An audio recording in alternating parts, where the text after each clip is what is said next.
Bonjour, voici un problème de chimie, comme vous pouvez le constater. Je vais le lire avec vous. Donc, le méthanol peut être utilisé comme combustible. Il peut être utilisé pour beaucoup de choses, mais ici, bon, il est utilisé comme combustible dans les voitures de course. Et on peut le préparer par réaction avec du monoxyde de carbone et du dihydrogène.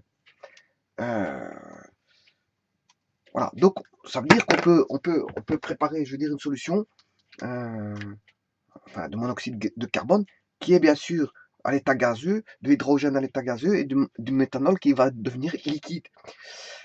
Euh, voilà. Et on pose la question suivante. Si on fait réagir 10,60 g de dihydrogène sur un excès de monoxyde de carbone, combien de molécules de méthanol peut-on préparer? Bon, ici, les informations ici ne sont pas importantes, elles ne sont pas capitales, si ce n'est qu'il faut savoir tout simplement quel type de molécules on a à faire. Ben ici, bon, c'est du méthanol. Le méthanol, bon, c'est un liquide qui peut servir. Voilà, je m'excuse. Donc, le méthanol est un liquide qui peut servir à beaucoup de choses, hein. On le retrouve euh, généralement. C'est un produit qui est multi-usage. Multi-usage. Et si apparemment, il l'utilise comme combustible dans les voitures de course. Dans les voitures de course. Bon, alors qu'est-ce qu'ils disent? Tout ce qu'on sait, c'est que c'est du méthanol. On a affaire à du méthanol. Et que comment se prépare ce méthanol-là? Mais il se prépare par réaction avec du monoxyde de carbone. Mais le monoxyde de carbone, tout le monde sait que c'est CO, sur du dihydrogène. Mais le dihydrogène, c'est H2. Voilà. Et donc, on aura une réaction qui va donner du méthanol. Et le méthanol, c'est un alcool. Voilà, la fonction ol, en chimie organique, la fonction ol, c'est un alcool. Qu'est-ce que c'est qu'un alcool? Vous mettez un radical hydrocarbure avec un radical hydroxylé. C'est un radical hydroxylé, OH, avec un radical hydrocarbure. Dès que vous avez un radical hydrocarbure avec la fonction OH, vous avez une fonction alcool. Bon, maintenant, les états standards, donc à température, on va dire ambiante, le CO à 20 degrés, le CO est à 1 bar. 1 bar, c'est 100 000 pascal. Hein. 100 000 pascal, voilà, 1 bar. Et voilà, 20, je dirais plutôt 25 degrés. 25 degrés. Alors pourquoi le 25 degrés? Parce que ce sont les conditions labo. Bien qu'on n'est pas à 25 degrés, mais ça constitue euh, les voilà, les conditions de laboratoire. Les conditions de laboratoire, bien sûr, c'est 273,15. C'est une température en thermodynamique. Voilà.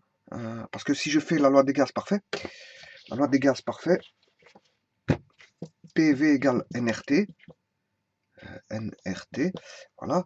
Euh,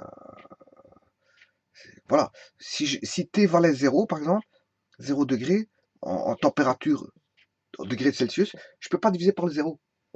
Si la température, on devrait la mettre voilà, au dénominateur, je ne peux pas diviser par 0. Donc ça donnerait une aberration. Donc on passe par les températures absolues. Températures absolues qui sont au-delà du 0. Au-delà du 0. Parce qu'elles commencent en 0 Kelvin pour aller, voilà, pour monter au-delà du 0 Kelvin. C'est toujours une température thermodynamique qui est toujours positive. Voilà. Et le 0, on l'aura jamais parce que c'est... voilà, 0 Kelvin, c'est moins 273,15. C'est une situation où les molécules ne bougent plus.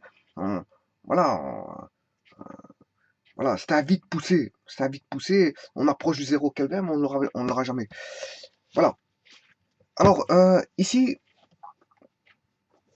le CO à l'état donc de température de 273,15 plus 25, qui sont les températures de laboratoire, et à 1 pascal, 1 bar, pardon, 1 bar qui est 100 000 pascal. Voilà. Ça, ce sont les conditions de laboratoire, c'est-à-dire CSTP. Parce que bon, les chimistes auparavant qui étaient Lavoisier, euh, Lavoisier, toute la panoplie de cette époque-là, il y a eu, comment on appelle ça, Avogadro. Mais eux, ils ne travaillaient pas avec des conditions de température ambiante, mais une température de 0 degré Celsius. Voilà. Mais, et non pas à 100 000 pascal, mais bien sûr, ils faisaient à pression atmosphérique, c'est-à-dire 5325 pascal pour faire le laboratoire et avoir, je veux dire, des valeurs correspondantes aux conditions, non pas de laboratoire comme ceci, mais aux conditions CNTP. 0 degrés Celsius. 0 degré qui est une température, je veux dire, assez facile à voir. Parce que c'est la solidification, si vous voulez, de l'eau. L'eau se solidifie et devient glace à 0 degré. Et on sait avoir facilement. Donc ils faisaient leur laboratoire à des températures de 0 et à pression atmosphérique. Voilà. Alors que ça, c'est le CNTP, bon, et là, c'est le CSTP. Bon, ceci étant dit, dans les conditions, voilà, il faut définir les conditions, voilà, d'état. Les conditions à quelle valeur de pression et de température ceci était fait. Et voilà, ça sont des variables d'état, et ils font des conditions d'état, et les conditions d'état des molécules va dire que l'état du gaz, va donner l'état du gaz, à sa température et à sa pression. Bon, ici, si je considère, voilà, température de pression, je veux dire, voilà, de laboratoire. Ici, j'ai un état gazeux. Ici, j'ai un état gazeux. Par contre, l'huile liquide. Voilà. Là, j'ai l'état. Oui. CH3OH. Voilà. Alors, bon, je rappelle que le CH3OH, le carbone est tétravalent. Donc, il fait 4 liaisons. Voilà. Si on regarde la configuration des Lewis du carbone,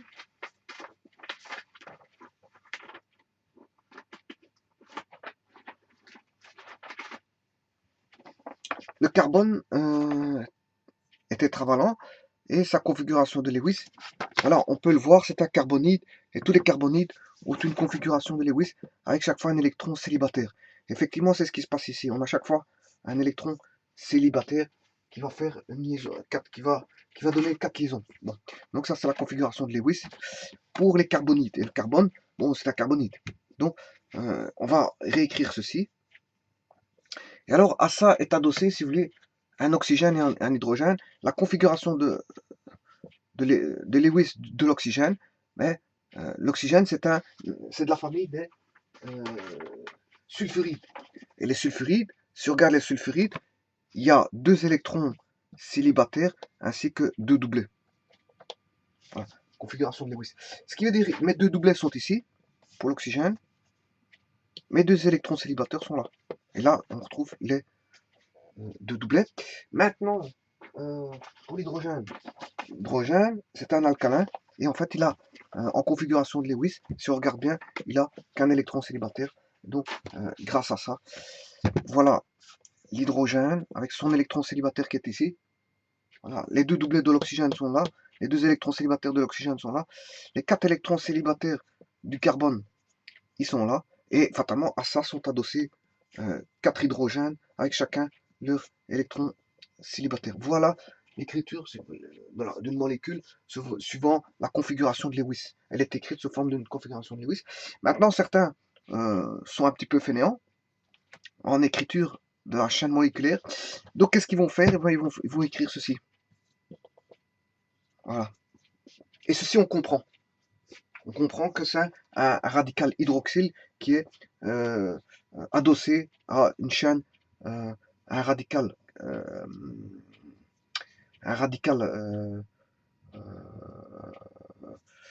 hydrocarbure. Voilà. Et une chaîne à 4 carbone en hydrocarbure, c'est le préfixe meth. Voilà. Meth, il y a meth, et voilà, si j'avais eu ceci, ici il y a 3 carbones hein, adossés, avec une fonction OH. Quand j'ai ceci, voilà, c'est du meth. Voilà. Et alors il y a les préfixes et, propre, etc. etc. Suivant la nomenclature des hydrocarbures. Donc de la chaîne ici. Donc on a bien affaire à méthane, ol, parce que c'est une fonction alcool. Méthane, ol. Bon, alors les états, je les ai donnés. Gaz, gaz, liquide. Alors, le carbone. La première des choses à faire, c'est équilibrer la réaction. J'ai un carbone ici, un carbone là. 2 hydrogènes. Là, j'en ai 4. 3 plus 1, ça fait 4. Donc, ce qui veut dire que pour avoir 4 hydrogènes, je dois multiplier par 2 ici. Je multiplie par 2. Là, j'ai bien 4 hydrogènes. Là, j'en ai bien 4. J'ai un oxygène et j'ai un carbone. Tout est équilibré. Mais maintenant, pour bien montrer que j'ai 2 moles qui va donner 1 mole, eh bien, je complète par les valeurs 1. Alors, la question, c'est si on fait réagir 10 grammes 60 de d'hydrogène sur un excès de monoxyde de carbone, combien de molécules de méthanol peut-on préparer? Bon. Ça veut dire que le monoxyde de carbone, lui, il est en excès. Si lui, il est en excès, ça veut dire qu'il y en a beaucoup. Il y a plus de moles que dans la réaction ici. Elle ne respecte pas les conditions stoichiométriques. C'est-à-dire que ici, logiquement, une mole réagit de CO, réagit avec 2 moles de H2 pour donner une mole de CH3OH. Or, ça veut dire qu'ici, on a mis plus de moles de CO. Combien? Je ne sais pas. Peut-être 2 moles, 2 moles pour 2 moles, 3 moles pour 2 moles, ou 4 moles pour 2 moles. Peu importe. On dépasse, si vous voulez, le 1 ici. C'est-à-dire qu'en d'autres termes, ici, le rapport, il fait 2. Donc, on a 2 fois plus d'hydrogène que de CO. Bon. Ça veut dire que si vous mettez trop de CO, à ce moment-là, vous ne respectez plus le 2 fois, la configuration du 2 fois ici. Ça veut dire que le CO est en excès, et si vous en mettez beaucoup, voilà, par rapport à la stoichiométrie, par exemple, qui devrait donner ceci pour bien réagir, hein, ceci, une masse comme ceci de CO, et une masse comme ceci, par exemple, d'hydrogène. Hein. L'hydrogène pèse moins que le CO. Hein. Donc même s'il y a 2 moles, on a moins de grammes pour 2 moles. Une mole de CO pèse plus que 2 moles de H2. Voilà. Donc ça veut dire que les moles de CO, par exemple, serait ça en gaz. Hein. Je parle en termes de gaz, mais je vais faire comprendre en termes de matière. Alors, on a très peu de matière en H2 parce que ça pèse très, très peu. 2 fois la matière là, 2 fois cette matière, par exemple, représenterait ceci. Une fois cette matière là, ce serait ceci. Mais si vous mettez ceci, ça veut dire que logiquement, ce qui va réagir, c'est ce qui est en réaction, c'est-à-dire ceci et ceci. C'est ce que la réaction donne en pondération. Donc ça veut dire que celui-ci va être consommé complètement, le bleu ici va être consommé complètement, mais il va rester, si vous voulez, un excès qui ne va pas réagir. Voilà. Ceci ne va pas réagir parce que on est en dehors des conditions, je veux dire, stoichiométriques pour le tas ici. Mettre de trop de matière, ben, la matière que vous avez en trop par rapport à la réaction, il n'y a pas de pondération stoichiométrique, donc fatalement, elle va rester là. Quant à l'autre, celle qui est en défaut, il y a un autre nom pour le défaut, mais je ne me rappelle plus comment on dit. Donc ça, c'est le réactif en défaut. Et lui va être consommé totalement. Ouais, défaut ou limitant, c'est ça. Je me rappelle. C'est le réactif en défaut ou limitant. Voilà, donc celui-ci va être consommé totalement. Donc, peu importe celui-ci, ce qu'on a en réaction. Bon, maintenant, ce qui veut dire que ceci, comme il est en défaut, en excès, on s'en fout. Je ne vais pas le prendre en considération puisqu'il est en excès. Je vais regarder par rapport à celui-ci, mais le H2, je fais réagir combien en H2 10 grammes 60. Alors, combien de molécules de méthanol?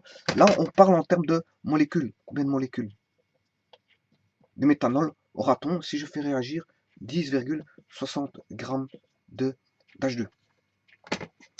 Alors, j'ai plus besoin de l'énoncer, donc je peux l'effacer.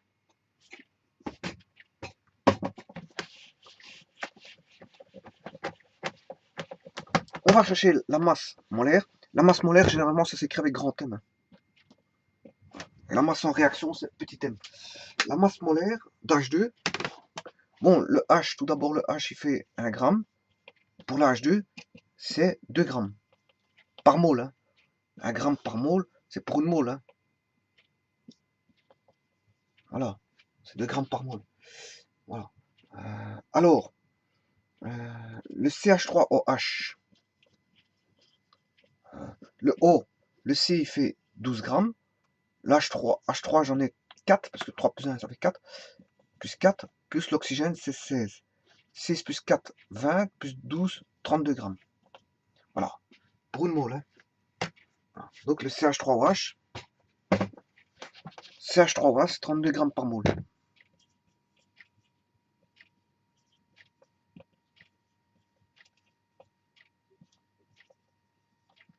Voilà. Donc, je vais mettre les masses ici. Masse molaire de H2, c'est 2 grammes par mol, alors que la masse de CH3OH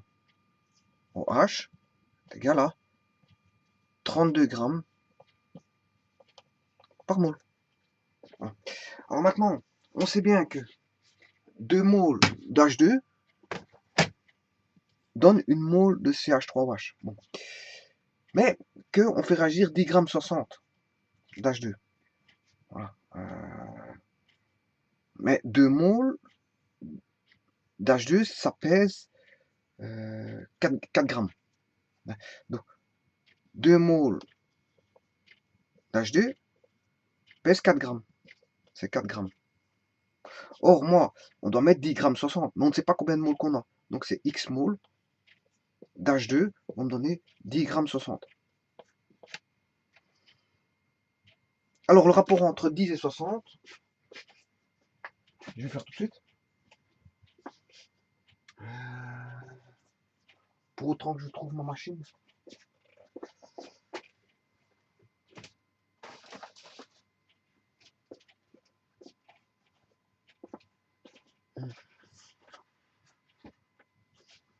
J'ai un petit peu égaré ma machine, donc ça va demander une recherche.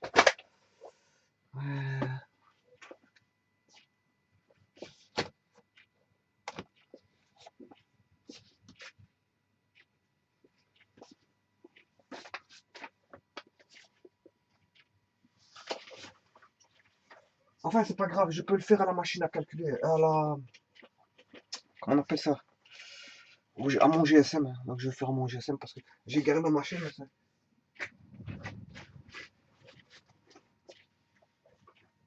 Bon, je vais le faire par ma machine à calculer, mais pour ça, il faut mon GSM, pour autant que j'allume mon GSM. J'avais pas prévu ce coup-là de perdre ma machine, mais voilà, elle est perdue. Tant que je fasse mes calculs. Donc 10 grammes 60 divisé par 4 grammes.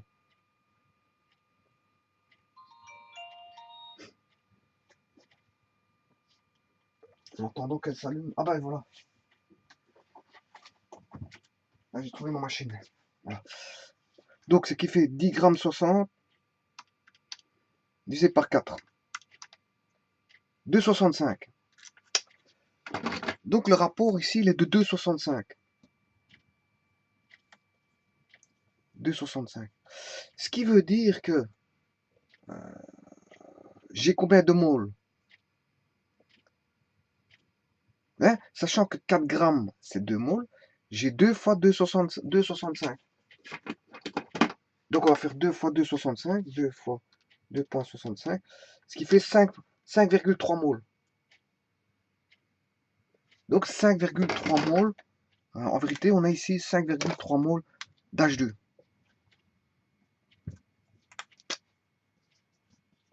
Voilà, 5,3 moles d'H2.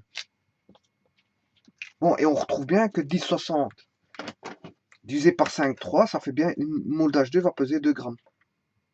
10,60 divisé par 5,3, effectivement, ça fait bien une mole d'H2 fait 2 grammes. En faisant ça divisé par ça, j'ai une mole, la masse d'une mole. Voilà. Donc maintenant, je sais bien que j'ai 5,3 moles qui vont réagir en réaction. Donc, je vais écrire ceci. 5,3 moles vont réagir d'H2. Voilà. Mais là, comme on a un rapport 2 fois plus petit pour le nombre de moles, on a divisé par 2. Donc 5,3 divisé par 2, ce qui fait 2,65 moles, voilà, de CH3, CH3OH qui vont réagir. Voilà, donc on a 2,65 moles ici. Pour 5,3 moles d'H2, on a 2, parce que le rapport est 2 fois plus petit.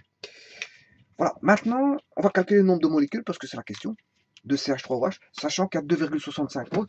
Mais une mole occupe toujours la même quantité de particules. Donc c'est le nombre d'Avogadro. Bon, Avogadro, il a trouvé beaucoup de choses, hein. Notamment que une mole de gaz occupe toujours, une mole de gaz occupe toujours le même volume molaire, hein, dans les conditions, bien sûr, de pression et de température, hein. Hein, ça dépend si on est en CNTP ou en CSTP, ou si on est dans une unité autre que le CNTP ou le CSTP. Donc si je veux, dans un état autre, qui est, par exemple, à une température à une pression P1, T1, peu importe la pression ou la température, je peux trouver que le volume molaire est constant.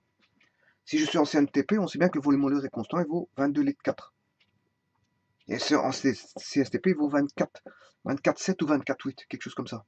24,7 ou 24,8, alors que en CNTP, il vaut 22 litres 4. Mais c'est constant. En CNTP, c'est toujours constant. Le volume du monde est toujours de 22 litres 4 en CNTP, de 24 litres 7 en CSTP, mais dans une autre condition de pression-température.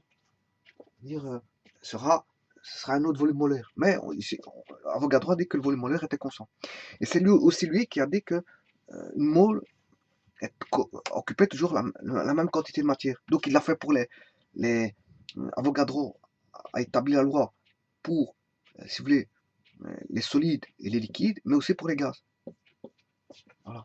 Pour les solides liquides, il dit que une mole occupe toujours 6,02 fois 10 exposant 23 particules, et ces particules peuvent être des ions, des molécules, des atomes. Voilà. Mais ici, CH3OH est une molécule. Donc, une mole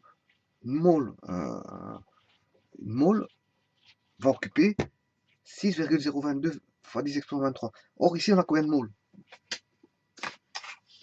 2,65 moles de CH3OH. On a 2,65 moles. Donc, on va faire 2,65 moles fois 6,02 fois 10 exposant 23. On aura le nombre de molécules. Parce que une mole occupe toujours la même, pour les solides et les liquides, la même quantité de matière. Et pour les gaz, c'est le même volume molaire.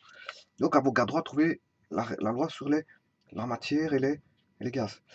Voilà, donc ce qui fait 2,65 fois 6,02 fois 10 exposant 23, et on trouve, voilà, 1,59 53 fois 10 exposant 24. Voilà. Donc c'est 1,5953 fois 10 exposant 24. 1,5453 fois 10 exposant 24 molécules, bien sûr.